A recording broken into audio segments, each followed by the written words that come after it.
Thank you all so much for coming. I know the turkey beckons and it's almost time to leave New York City, but I'm happy that we're all here tonight for this wonderful reading. I am so thrilled to have Michael Cunningham reading here. I can track my evolution as a writer to him from day one. The very first day I decided to take writing more seriously, I went to a very LA workshop where they lit a candle and rang a bell. And then the teacher read the beautiful passage from The Hours about the kiss, and then we all did free writes. And I just dove right in after hearing Michael's words, and it was really exciting. Also, as she was reading from The Hours, the Oprah Book Club circle had already become manifest on the cover, and she said, I discovered him before Oprah, and then that was followed later by other people saying, I discovered him before the Pulitzer. So his renown has just grown. I saw him at UCLA speak in front of probably 2,000 people. Huge crowd, very comfortable in front of that kind of audience, just holding us in his thrall for a good hour and a half or 2 hours or something. The Royce, as a Royce Hall series. It was, yeah. I was much more nervous than I made. Oh my God, that was incredible. My parents were there and everything. Yeah. I have a beautiful experience of going to The Hours with my husband, and we both really love in movies when there's that art moment where it just, you don't understand why it pierces through everything. We sort of grabbed each other's hands and had tears rolling down our faces, so I thank you for that. And just oddly, coincidentally, we've just brought in Christine Vachon to run the film program, and Michael's first major book, or first book made into a movie, was produced by Christine. So there's all these ways he keeps coming into my life while I am completely unknown to him. But so we're very, very happy to have him here and to introduce him properly. Here's Priya Jain.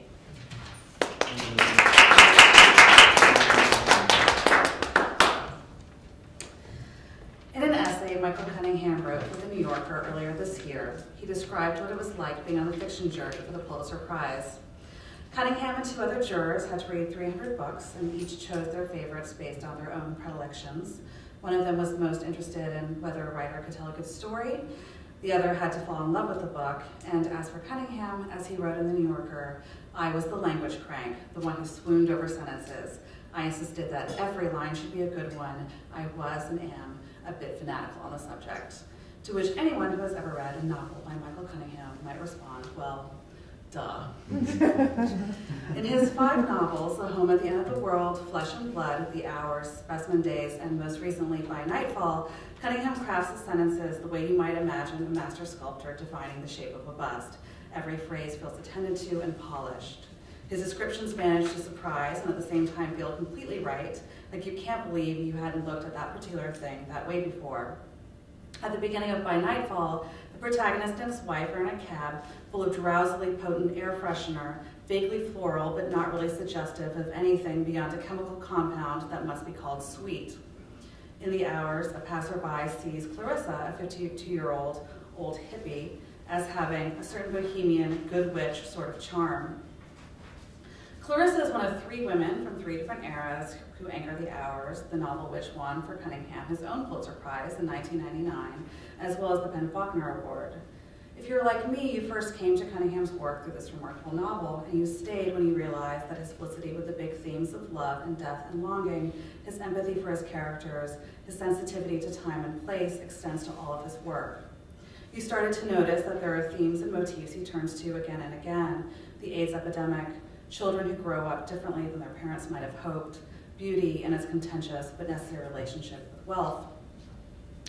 You might have also started to notice, if you were like me, that the city you lived in was his most persistent theme of all, and you might have begun to see Manhattan as a map of all the places his characters have been.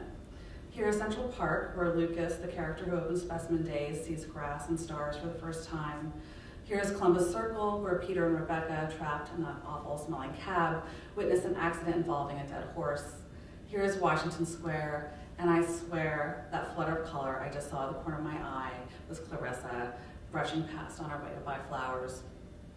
It's Clarissa who thinks, as she's rushing through the square, You know the story about Manhattan as a wilderness purchased for strings of beads, but you find it impossible not to believe that it has always been the city, that if you dug beneath it, you would find the ruins of another, older city, and then another and another.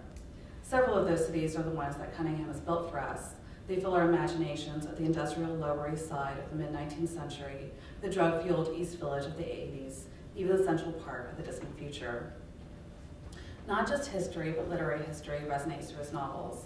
Just as Virginia Woolf stalks the pages of the Hours, Walt Whitman quite literally haunts the characters in Specimen Days, and by nightfall is in some ways a retelling of Death in Venice.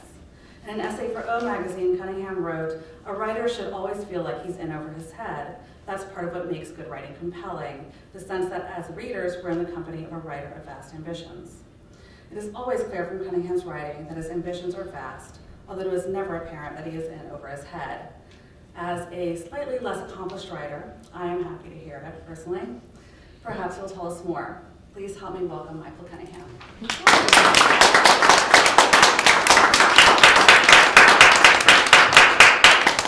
Oh, thank you for two lovely introductions. Well, first I'm going to keep this short because I am eager to talk to Dan Menaker, who gave me my first break, who actually literally got my career started. We'll talk about that, I hope.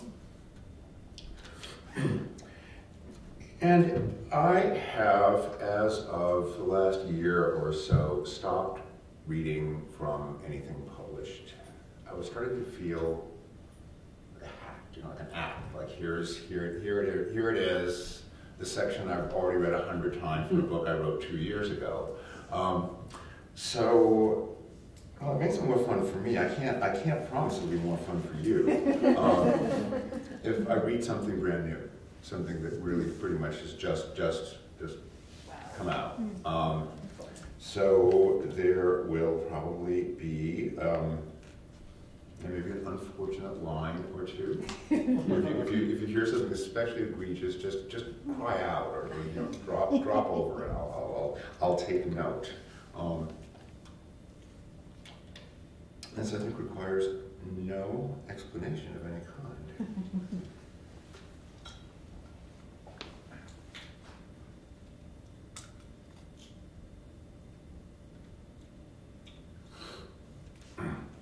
Tyler sits in the kitchen, wearing nothing but black briefs.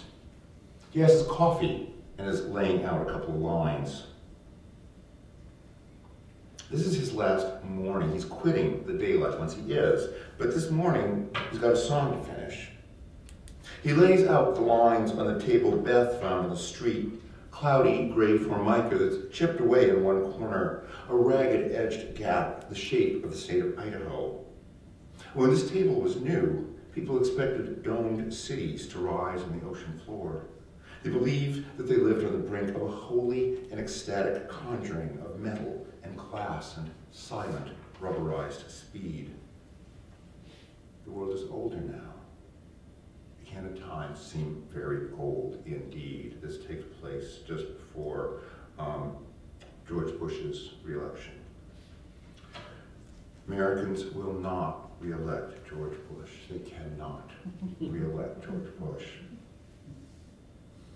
Tyler pushes the thought out of his mind. It would be foolish to spend this lambent early hour obsessing. He's got a song to finish. He bends over, hoovers up the lines. Here it is. Here's the sting of livingness. Here he is, back after his nightly voyage of sleep, all clarity and purpose. There's no denying it. He's missed. He's practically grieved over these morning mini-resurrections, this renewed citizenship in the world of people who strive and connect, people who mean business, people who burn and want, who remember everything, who walk lucid and unafraid. A moment ago, he was fuzzed out and mordant, but now, quick-sucked, harsh magic, he's all acuity and verve. He's shed his own costume, and the true suit of himself fits him perfectly. So as not to awaken Beth, he's left his guitar in the corner. He whisper sings a cappella the verse he wrote last night. To walk the frozen halls at night, to find you on your throne of ice, to melt this sliver in my heart. Oh, that's not what I came for. No, that's not what I came for. It's not very good, is it? He pours himself more coffee, draws out a final line on the tabletop. Maybe he's just not awake enough to be gifted. Maybe one day, why not today, he'll bust out of his lifelong drowse. Would shiver be better than sliver? To warm this shiver in my heart? No, it wouldn't. That repetition at the end, is it forceful or cheap? Should he try for a half rhyme with heart? Is it too sentimental to use the word heart at all? He needs a looser association. He needs something that applies a man who wants the ice char to remain in his chest, who's learned to love the sensation of being pierced. To walk the frozen halls at night, to find you on your throne of ice. So maybe it's not as bad as it sounds this early in the morning. That's a possibility. But still, if Tyler were the real thing, if he was meant to do this, wouldn't he have more confidence?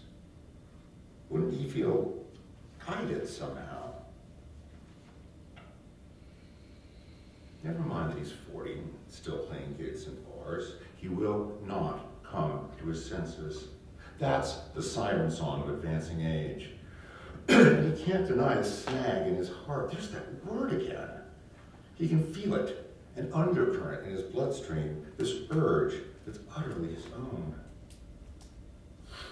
No one ever said to him, why don't you use your degree in political science to write songs? Why don't you blow the modest inheritance your mother left, living in ever smaller rooms, strumming a guitar?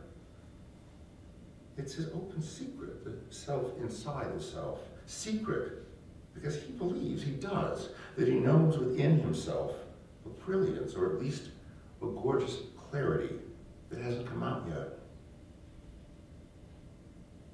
He's still producing an approximation, and it tortures him that most people, not Beth, just everybody else, see him as a failure, a middle-aged bar singer, when he knows that he's still nascent.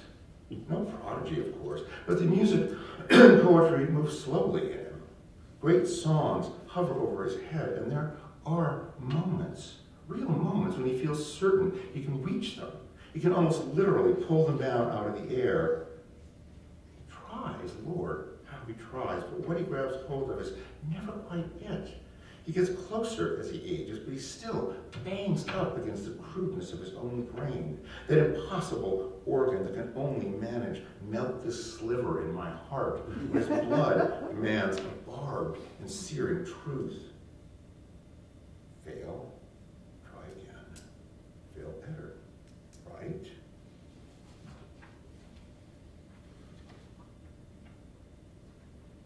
He sings the first two lines again, softly, to himself. He hopes they'll open onto something magical and obscurely on target and, well, good. To walk the frozen halls at night, to find you on your throne of ice. He sings quietly in the kitchen, with its faint gassy smell and its pale gray walls, its tacked up photographs of Einstein and Burroughs and Bowie and Beth's Derrida and Kafka. If he can write a beautiful song for Beth, if he could sing it to her at their wedding and know that it's a proper testament, a true gift, not just another approximation, but a song that penetrates, that lances, that's gentle yet faceted, gleaming, gem hard, he'll feel successful. Fail, try again, fail better. Give it another go then. He starts singing again as Beth dreams in the next room. He sings quietly to his lover, his bride-to-be, his dying girl, the girl for whom this song and all the songs songs are meant. He sings into the brightening air of the room. Thank you.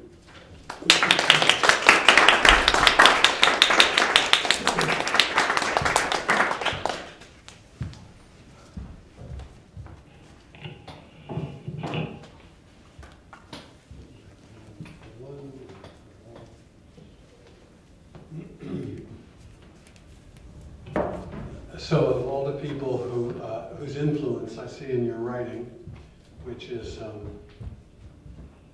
of itself unique, I didn't expect to hear Beckett. Did I Beckett just then? Yeah. A little nod to old Sam Beckett, fail, try again, fail better.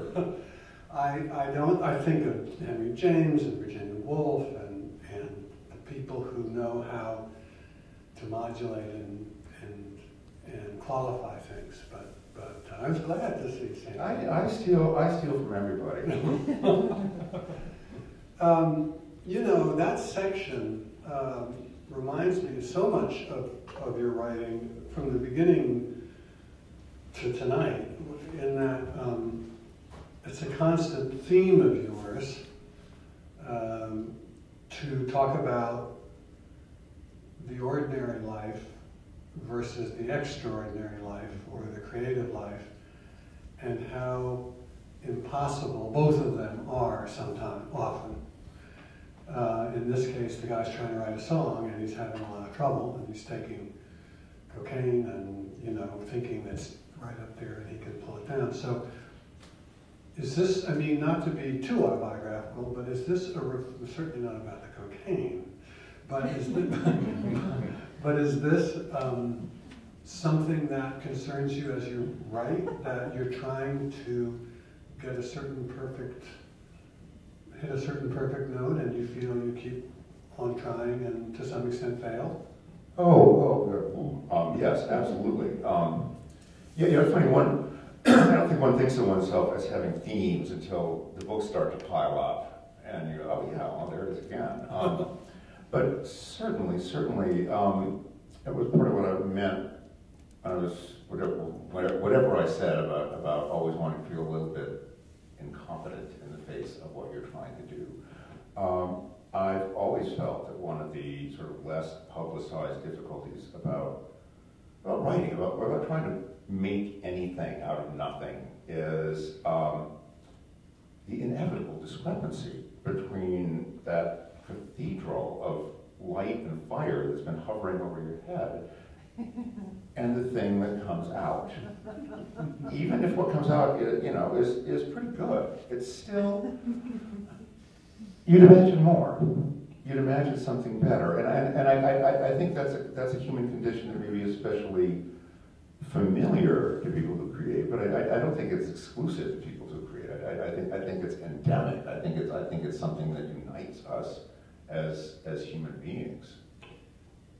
The problem, though, seems to be, and the agony seems to be, that ultimately, especially in Flesh and Blood, but I mean in everything I've read of yours, that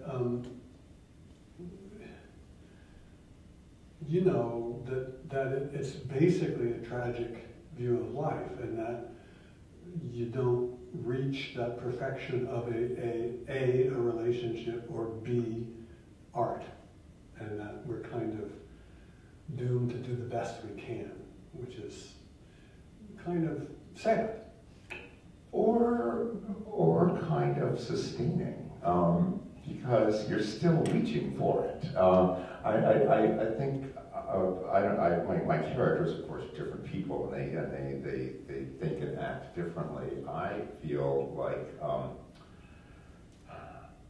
I will, to my dying day, be driven by the delusion that this time I'm going to really get it. And I think that's part of what keeps me going. But by nightfall,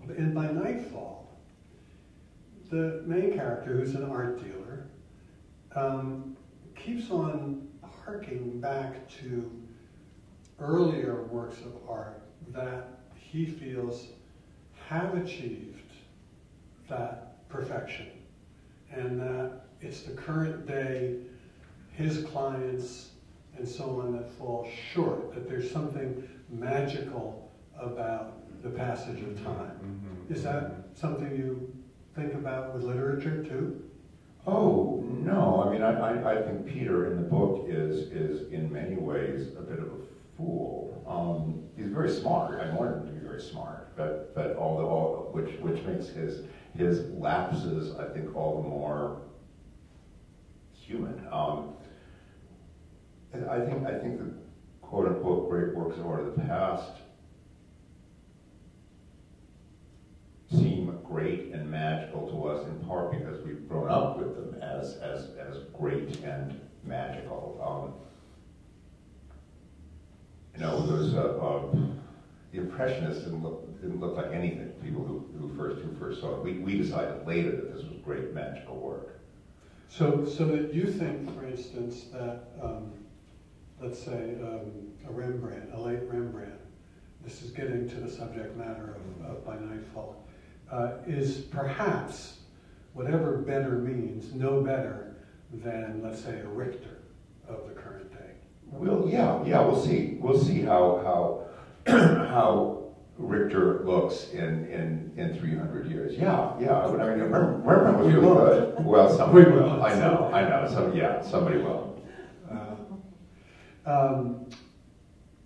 It's interesting that Magdalene stole my idea, which I'm sure many other people have used before me, but reading and going back over some of your work, it does seem like Manhattan and New York, in particular in By Nightfall, Bushwick, are characters, that it is a character. Are you aware of that? When you sit down to write a paragraph about a neighborhood, do you think, here I am in my wheelhouse?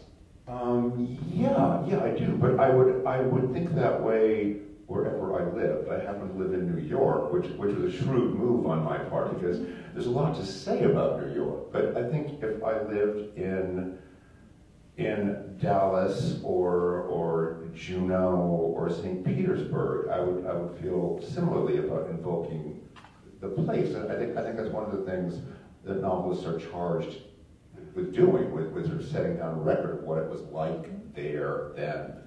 But there is something like divinely Zagat-esque or tour guide-esque, which seems to me to be so wonderfully conscious. It's not unintegrated into the book because, for instance, Peter's description of Bushwick, or through him, your description of Bushwick, is not supernumerary. I mean, it's integrated into the ideas of the book. It's really wonderful. Oh, thank you. Yeah, I mean, I just think that our surroundings matter enormously, that they have a great deal to do with our consciousness. In By Nightfall, which I recommend to everybody here if you haven't read it, there's an urn that's sort of in the middle at the center of the book, just as it is at the center of the garden that it's going to be placed in.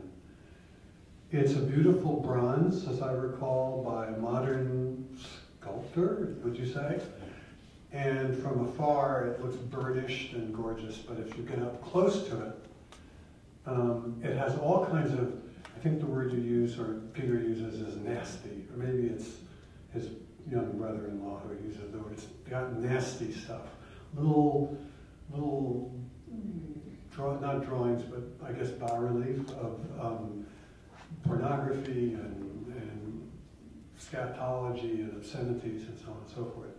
I couldn't help wondering whether you thought of that consciously as some sort of emblem of your work and of a way of looking at the world. It seemed to me to be central.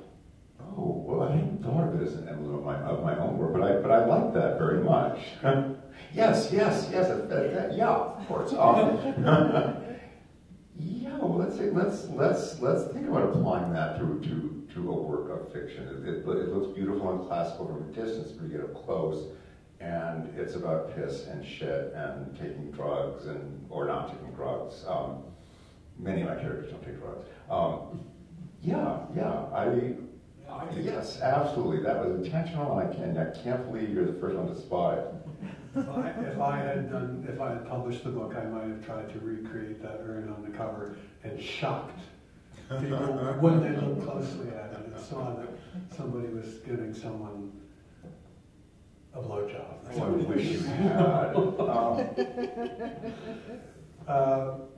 This is a fascinating book, and I just wonder this bifurcation that you keep going back to between, and that you just read to us about, this between aspiration and falling short.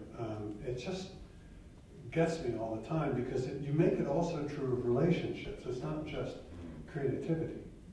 But by Nightfall, Peter and his wife are, as it turns out, having a hard time, even though they're both, one would say probably, although, as you say, he's sort of a fool, but he kind of knows he's a fool. Well, that's, yeah, I want him to be. So he's not a fool. Right. What can any of us aspire to? Being fools who know that we're fools. But it seems as if you're concerned with creativity and songwriting in this case, and art dealing and art making on the one hand, and relationships on the other are very like mirrors of each other. Yeah. I mean, I wouldn't try to claim that human beings are like this or like that. I only know a limited number of human beings, but the ones I know and the ones who are most interesting to me are usually tortured. I mean, we're engines of desire, right? We always want more. We want more youth. We want more life. We want greater sex. Name it. I mean, the list goes on and on and on. And at the same time, we are capable of being piercingly happy with what we've got. I mean, that's what makes us interesting. That's why there are novels about us. It's not that we're just striving. It's that duality in us. It's that capacity to be utterly thrilled with this right here, and at the same time yearning for something behind the clouds. And being happy and being very satisfied and perhaps even thrilled with what is in front of us, the cup of coffee, or the nice husband or the nice wife, but also almost simultaneously in a rage. The word rage comes up again and again in your work. I don't know if you know that, but it seems almost simultaneous sometimes with the very kind of everyday satisfactions that you just spoke of. How is that? Well, oh God, I have a terrible urge to say rage against the dying light. Oh, that well there. I mean, I feel that mortality inspires in some of us a kind of rage, a kind of persistent and it inspires in us a lot of emotions. Our knowledge of our own mortality and the temporality of everything. I know it makes me enormously grateful and sometimes just furious. Grateful for this. Grateful. Yeah. I mean, it's never just one thing. But yeah, sometimes I feel like, fuck you, you're going to take this all away, aren't you? You set me up and you're going to dismantle it. Here, listen to this though. It couldn't be taken away if you didn't ever have it. Your choices are between death and life. Your choices are, if you don't want to die, it means you can't live. At least right now. Yeah, that's where the gratitude comes in. That's why it's complicated and interesting. Another thing about the way you write paragraphs and sentences is that they are like fish they sort of, you think you see them one way and then they sort of flash out when the light hits them and then they sort of go back into the shadows. And you can have, within a sentence or a paragraph, you can have characteristically and to me famously a remarkably complex psychological series of internal events. Are you aware of trying to create that sort of shimmering changeability? I'm certainly aware of trying to take a sentence or a thought to some place we had that wasn't quite expected, to throw in a phrase that's a couple beats longer than you thought it was going to be, or shorter, or to take your character's emotions and give them a little twist you hadn't expected. Sometimes it's not a twist, sometimes it's a vault over to the other side. Yeah. And then back again. Yeah. Which I think is psychologically very true and actually fairly rarely, captured. I admire that. Well, I think you really want to keep the reader surprised, at least to some degree, right? You want to sort of deliver what's expected and then deliver what's implied but unexpected. Mizzy in By Nightfall is also somewhat characteristic of, or not dissimilar from some other creations of yours. He's the younger brother of Peter's wife, and he's called Mizzy because he's the mistake. He was born how many years? 10 or 15 years? Much younger, yeah. Much younger. And he's this almost Pluto-like character, this sort of exquisite, troubling, in trouble kind of person. And Peter's very attracted to him. Did you ever think of By Nightfall, by the way, as a thriller? See, now, I just thought of it as once in the second half, once the tension begins, it's kind of like a suspense story, right? Well, you know, I think all novels. Because, excuse me, Peter's attracted to his young brother-in-law, and you don't know which way it's going to go, basically, and neither does he. Yeah. And then there's also a surprise ending. And how a novelist of your subtlety and sort of knowledge of the psyche can manage, in a novel, to some extent of manners, both to write a thriller and a surprise ending, might add us off to you. I'm sorry, I interrupted. Well, I was just say that I think all novels should be comparable to thrillers in that the end of a good mystery story always involves the revelation that the murderer is somebody who was right in front of you all the time, but you didn't see it. If you just call in somebody from nowhere, it's not satisfying. It's a fabulous ending. I have to say that there is what they now so loathsomely call a reveal at the end. Let's call it a revelation. That took me by surprise when I first read it and seemed absolutely necessary. And that is really an amazing accomplishment, I think. How do you write?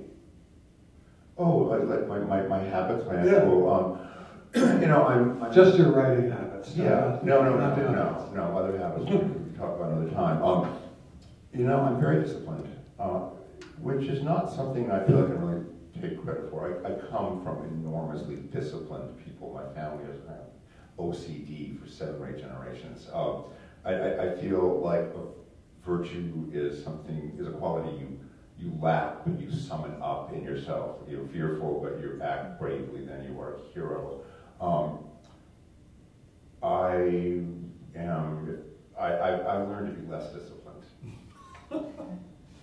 Because when I was younger, I was just kind of insufferable. I was one of those guys writing on cocktail napkins in bars, and I learned to let it go a little bit. But I get up every morning, 7 days a week, 6 days a week, and get to it. Some days it's working, some days it's not working, but I'm always there.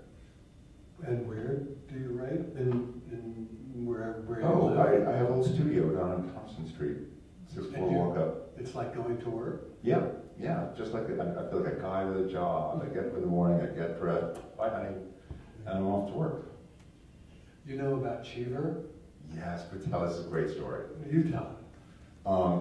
John Cheever, who was just starting out, lived in a big apartment building uptown somewhere, and the landlord let him have a room in the basement to write in. And every morning, Cheever would get up, put on a suit and a tie, and fill his briefcase and a hat, fill his briefcase with his papers, say, "Bye, honey," to his wife, "I'll see you tonight," get in the elevator, go down to the basement, work all day, and then get back in the elevator, "Honey, I'm home."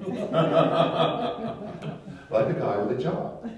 The commuter. Yeah. He was a commuter.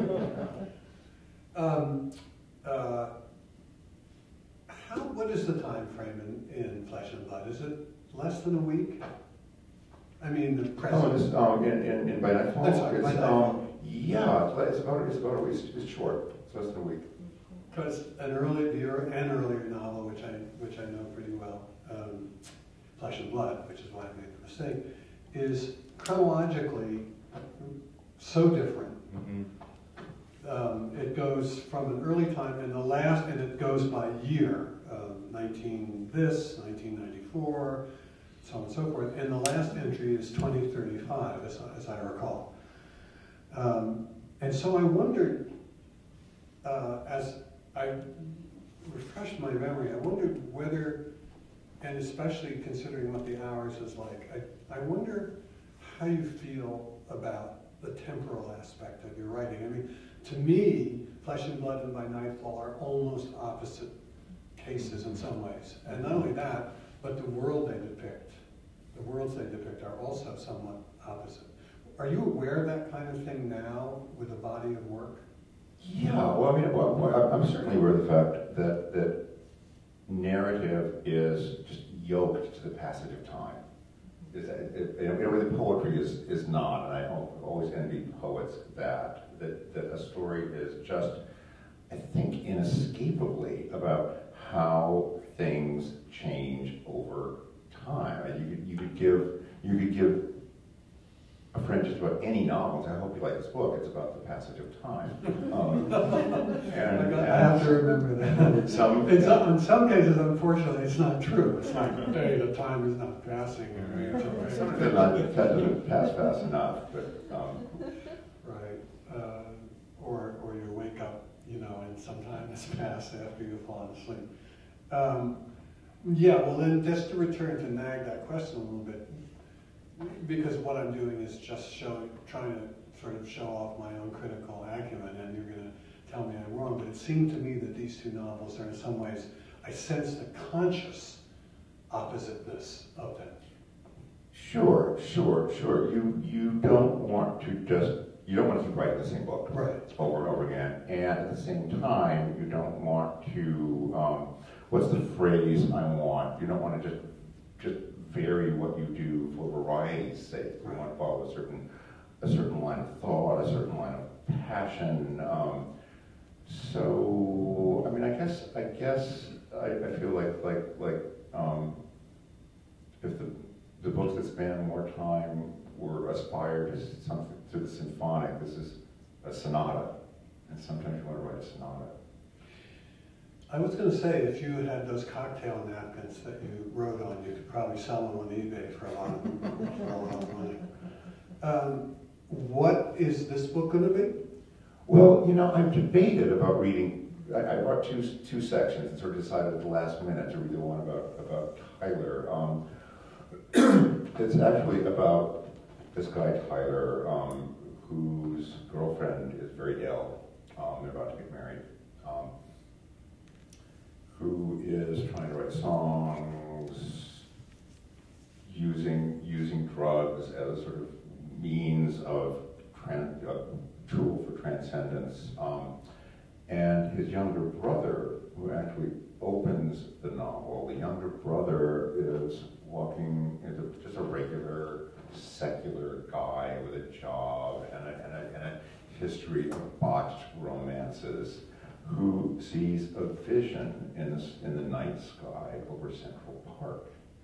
He looks up, he is somehow impelled to look up, and there is a celestial light that he understands, is aware of his presence. What do you do about that? So it's about these two brothers and this dying girl. One of whom is striving, and the other of whom is essentially being shown something he'd rather not see. She really is dying?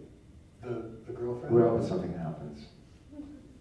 She's sick, but visions. I mean, Konstantinos in Flesh and Blood, he has a vision, as I recall. This guy has this vision? Right. Do you have vision? Seriously? Oh, no, I'm making this up. But I mean, do you have that experience of? Oh, yeah. I mean, I think many of us have moments of a transcendent vision, a sense of catching out of the corner of your eye some flash of something impossible and glorious. I'm just trying to remember. Sure. Carol Steffen in high school when I first met her. That was a nice vision.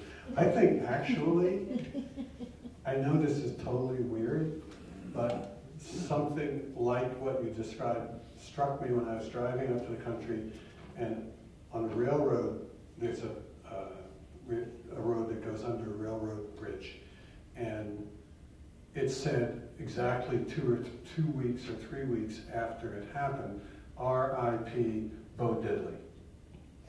I don't know who put it there, I don't know what it was about, but it had a lightning-like effect on me, partly because it was my adolescence and it struck me, and I think those visions often are created from the inside and then sort of, then the outer phenomena kind of confirm something. Absolutely, and it's not entirely clear whether this guy has actually seen something or whether he has Right. secretly wanted to see something. Right. How do you feel about reviews? I don't read them. Really? Yeah. Well, when Flesh and Blood came out, my second novel, I knew it was going to be reviewed in the Friday Times, and I picked up the Times on my way to my studio, and I got there, and my editor's assistant called and said, "Have you read the review?" And I said, "No, I'm about to." And she said, and there was a silence on her end. And I said, "It's not very good, is it?" She said, "It's not what we'd hoped for." It was Michiko Kakutani, and it was excoriating. It wasn't a mixed review. It wasn't even a negative review. It was a ridiculing, humiliating review, and it naturally set me back a little. I mean, I walked around New York for a few days looking at people like, "Well, you read that review, and you read that review, plus it's in the Herald Tribune. People in Paris read that review." But then a week or so passed, and I realized that I'm still here. Few of us remember critics fondly. Plus, of course, it is my ambition to outlive Michiko Kakutani, so that I go to her funeral and slip a copy of Flesh and Blood into the casket with her. So when the aliens dig her up in 10,000 years, they go, "This must have been her favorite book." But that kind of got me started on the idea of just not knowing. Yeah.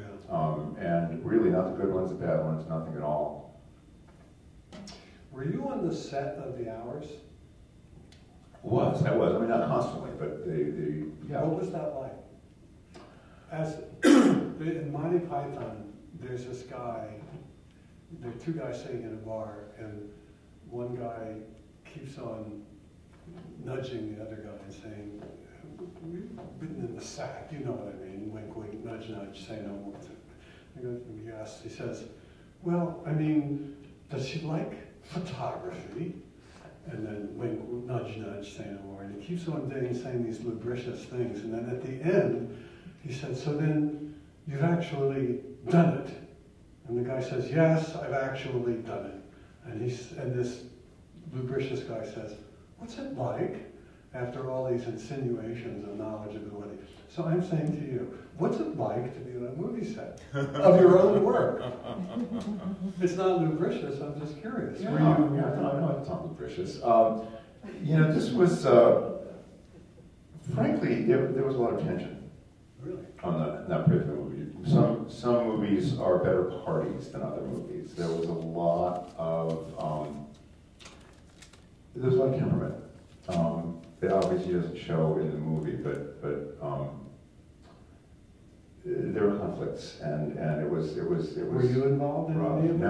No. The writer is considered too harmless to be involved in but I think the greatest the greatest moment was I was in England when they started shooting Nicole Kidman's scene, and nobody thought Nicole Kidman was a good idea. She was forced on the movie by Paramount because they wanted a big star. She was considered ridiculous. She'd been in the Batman movie. She'd been married to Tom Cruise, and I was sitting with the director and the producers watching the first dailies when it seemed like, oh my God, she didn't do it.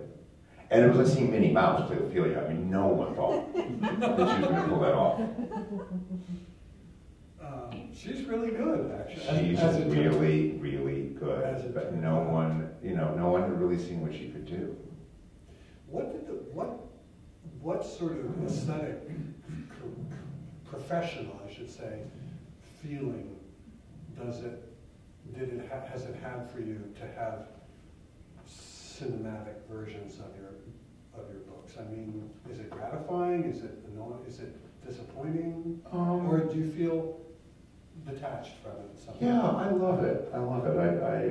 I don't have that thing that some writers have about the kind of the precious text. I feel like, they bought it. They bought it, and 5 years after publishing a novel, it's all I can do now to go to bookstores and change lines and the copies on the shelf. So it never feels to me like an entirely finished or sacred document, even when it's ostensibly finished. And so if somebody wants to take it and do something else with it, great, let's see what you do. I mean, I hope it's good. But I'm fascinated by what other people might bring to something I've written, sure.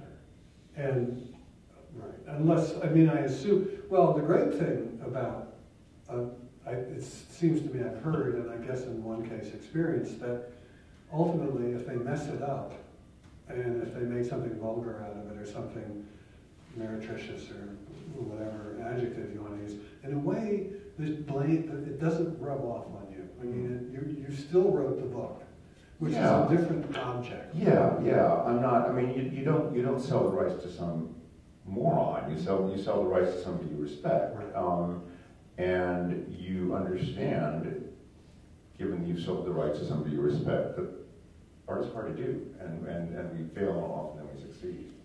The movies have 75 people, important people to do with them, and things get... One of the things you learn in a movie set is that it's amazing that any movie gets made at all. And the fact that one of them is occasionally good is actually miraculous.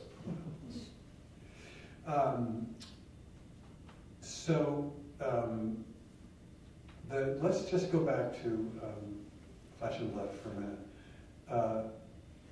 I want to go back to the subject of people who are dangerous because they are so attractive, or they have something intense about them, or something different.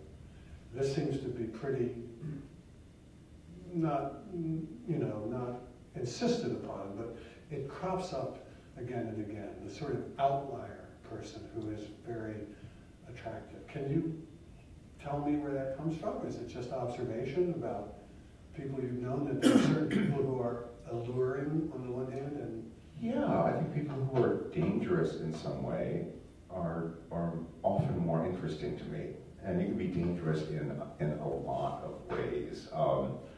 Missy in this book is the first, I believe, if I remember correctly, the first character I've written who is a kind of standard issue beauty. I'm generally much more interested in the potency of people who are a lot, without being 23, blonde, and physically perfect. I eschew the 23, blonde, and physically perfect out of bitterness more than anything else.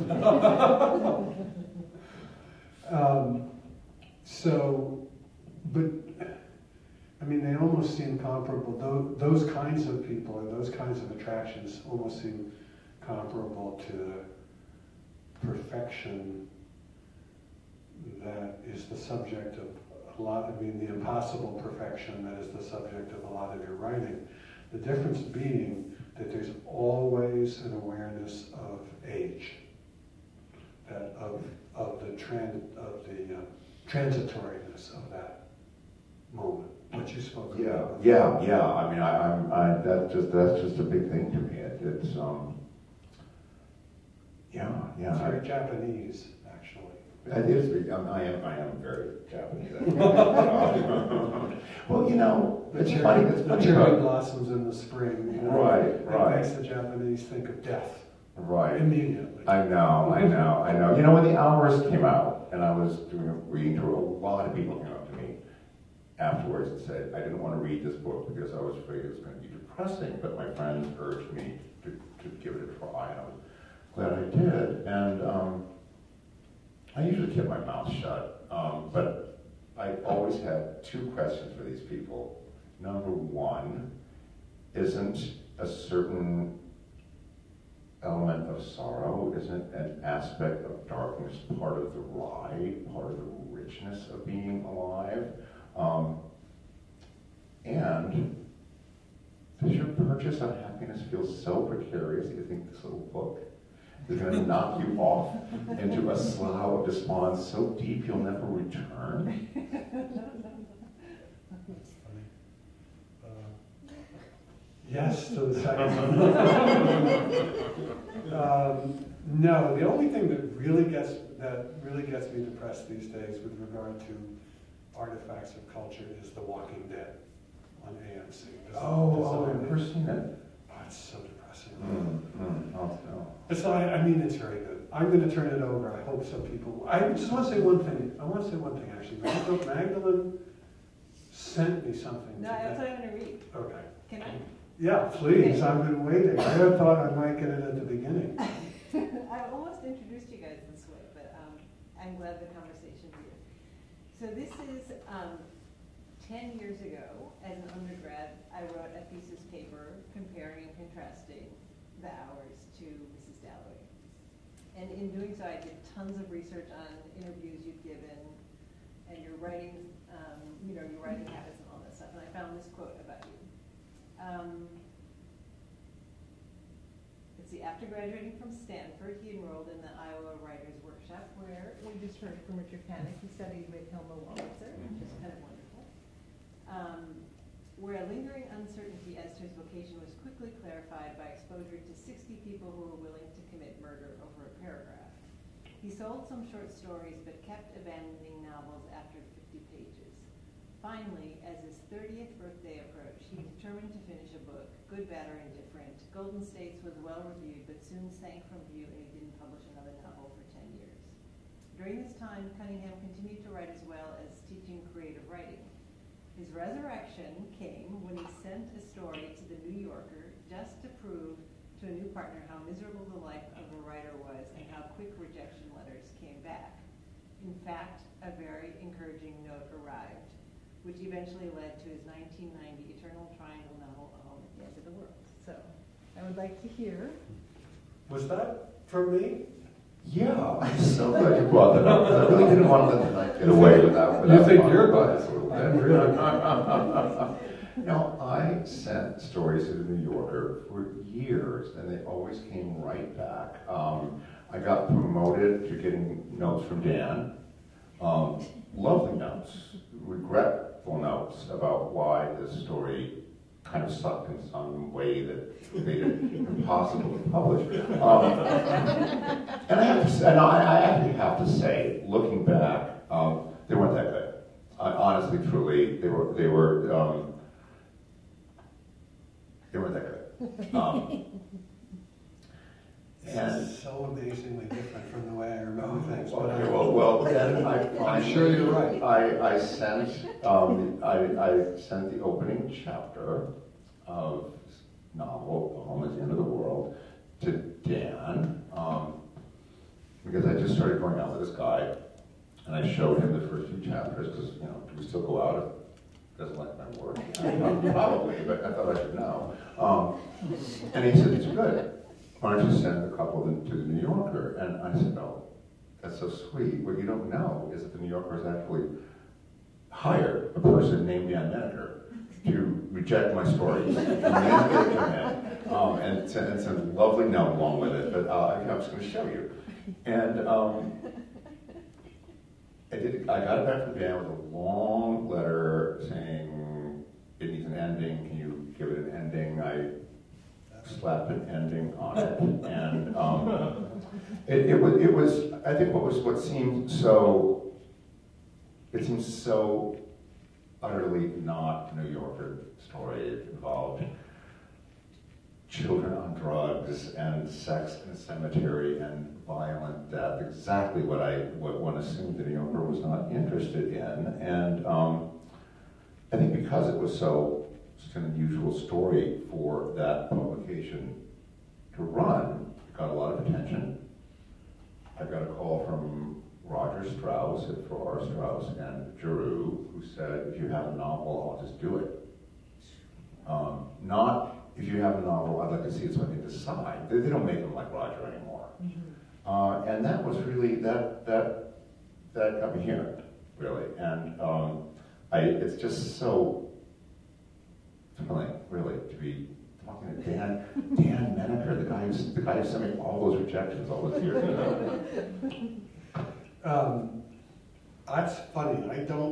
Well, first of all, let me ask, what year was that story actually published in the New Yorker? Do you remember? I think maybe 89, something like that. So let me tell you why that happened, other than the fact of the absolutely zenith-like quality of that story, which is one of the best stories that has ever been in the magazine, in my opinion. And it's certainly one of the best I ever worked on. But it wasn't only a matter of the quality, and it certainly wasn't a matter, I think, of my, discernment, although one always hopes so. It was partly Bob Gottlieb. Robert Gottlieb had been made the editor of the New Yorker in either 1986 or 1987, and there ensued a almost cavalcade of wonderful writers who had not been published in the New Yorker before, and who might actually have been published if Bob had been there. But William Shawn was much more fastidious and might not have taken the drugs and the shattered glass and the violence of that story. But that was, in some ways, a golden age of New Yorker fiction. And Michael was at the forefront with that story of Michael Chabon and David Foster Wallace and so many people.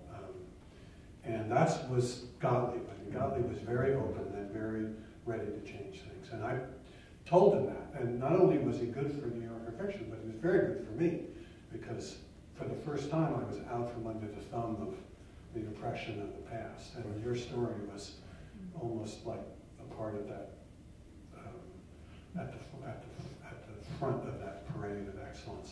Well, I think it's maybe useful to other writers to understand that part of it is just persistence. Is you just keep sending the stories in until finally you send an unlikely one, and Bob Gottlieb has taken over, and you just wait, you just keep banging on the door. As much, but also the second the corollary to that is sometimes it's a matter of the climate. As in the change of editors. I mean, that's sort of nothing that a writer can control. It just happens, and suddenly the world may be more open to him or her. I always say that if you published a pretty good novel on October 1st, 2001, you're in trouble because of what happened on September 11th. That book would have not gotten the kind of respectful attention in reviews, maybe medium level, that it would otherwise have gotten, simply because of the way the outside world was. Anyone else? Please? Yes? Yes, by nightfall, the couple, they are on the surface, really the ideal couple. They're so adapted, they're yuppies and everything seems so fine. But there is this warning with a daughter, no? Everything is not so great. But so at the beginning I had the impression that Nessie came in as like a fatal encounter for Peter. But later it seems that the marriage was kind of doomed. There was inferior, how do you say, a hairline break in that man already. Yes, So the fact is even so really destroyed by the outcome. So is it kind of an indictment of our time that our superficial way of life is out there? For instance, it's dinner time, what should it be, Chinese or Italian? This kind of thing. They were so sleek, so adapted. And yes, it was a publicity. Everything is so fine, and that they were both successful professionals. And yet, where is really the core of this rotting in the... Yeah, I mean, I'm not really so ambitious as to indict a time or an era. I'm really focusing on particular characters, but of course everybody lives in a time and a place, and everybody is of a particular class. And I was interested in this particular book in the lives of these very, very well-heeled, well-protected New Yorkers who, I mean, I love the phrase hairline crack. You just can't, oops, oh, I turned it off. Freudian. You know, you just can't build the castle. You just can't build the castle fast enough that it won't, that the ivy won't find its way through and eventually pull it down. Anyone else? I have 1,000 questions. I'm interested in addition to your writing habits, how you hold, like, do you have a wall that you put this time frame, this story, this stuff, like in the hours it was so complicated and all that research? I mean, how did do you have visual aids? Can you just hold it all in your head? Yeah.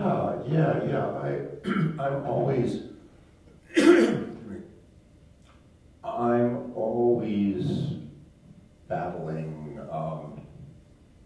whatever urge I may have to let a novel be sort of schematic. To know too well where it's going. I feel like if you know how the novel will end, the characters become sort of employees whose job it is to drag the story to its destination. So yeah, I don't do post-its. I don't do little reminders. I just try to keep it all in my head, and then I go back and realize, oh my God, there's a million inconsistencies. But yeah, I find that if I'm a little bit at sea, I'm much more open to the surprise. There's a chronological flash forward in By Nightfall, as I recall, big flash forward, very brief, to Peter's whatever. And in a funny way, I mean, there is in modern American fiction, good modern American fiction, a general tendency to mess with time. Not that it hadn't been done before in Victorian novels and so on. We know that, but that there's your novels feel like spaces in a way. They are narrative and they make narrative sense, but they're also sort of like going into a room and looking here and looking there. And one of the champions of that is Alice Munro, who doesn't write novels, but who writes deeply achronological stories where things, it's like veils lifting that don't have to do with this happened and then that happened and then that happened. Are you aware of sort of inhabiting, what Magdalene asked, which is about holding everything in your mind, is almost like being in a room, and you're in the room of your book. It's a space. Yeah. That's a lovely analogy. I feel like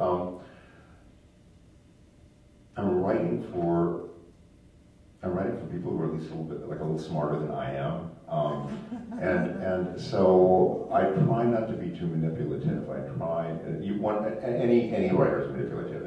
It's inevitable. It's a It's show. your job. It's your Yeah, job. it's your job. It's your job. But some writers are more butch tops, and others of us. Never mind. That's a bad analogy, but yeah. And what am I trying to do? I feel like I'm sort of inventing this story in some way with the reader. I'm not trying to. I'm trying to push too much on the reader, and I'm always trying to respect the reader's intelligence, and remember that the reader is always one step ahead of the writer, unless the writer is really on his toes. Anyone else? I have one more.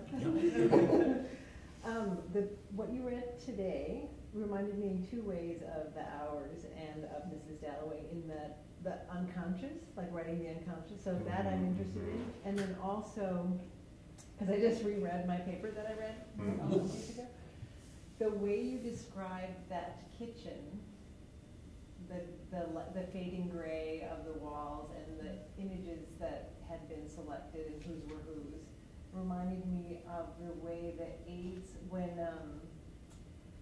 Clarissa walks into the aides patient's apartment building, not a patient, but her friend, and those walls, and that dingy New York.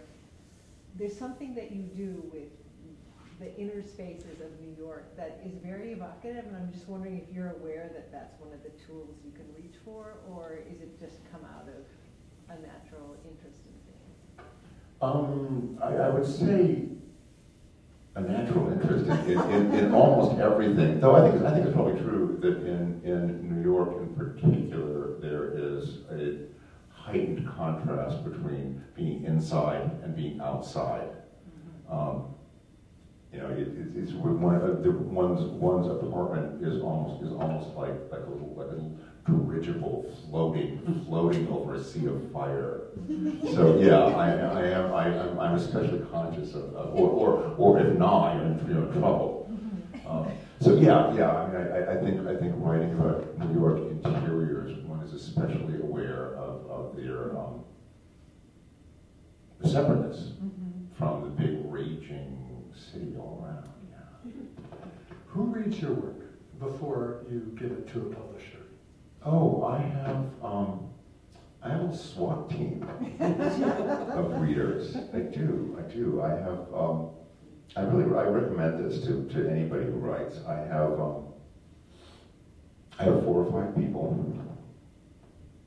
whose intelligence I respect. Are they different types of readers? They are. Yeah, They are, and this wasn't entirely conscious on my part, but you know, one, my friend Marie this is just too damn swoony and poetic, please. I have another friend who,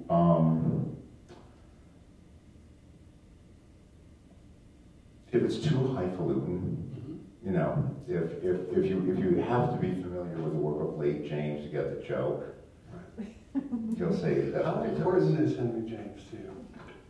Oh, because it seems to me, I see him popping up. Yeah. God, so many writers are important to me. The novellas are important to me. Aspirin papers, I actually have a tattoo all over my body, very small type. Yes, important, but a lot of people are. The third reader. There's the first 2 are swoony. Number 1 swoony. Number 2 is highfalutin. Well, this is sort of related to if Marie is about the language getting too precious, Kenny is about actually he's the most crucial. Really, he's the sentimentality, please. Because I think it's important to know as a writer what your sort of fatal inclinations are, and a certain sentimentality is something that I'm actually pleased to risk. I mean, I'm happy to go to the edge of it because I feel like a lot of books I read are too dry and too witty and too undernourishing for me, but I can go over the edge, and Kenny always tells me when I do. Are you going to read a sentimental passage? No. I think the question of other readers is really important because it varies extremely widely. Some people don't show their work to anybody until they're done. They think they're done with it, and then they give it to, if they have an editor, if they have a contract, then they give it to their editor. Some husbands and wives look at all of each other's work. Some look at none. Some partners look at all of each other's work. Some look at none.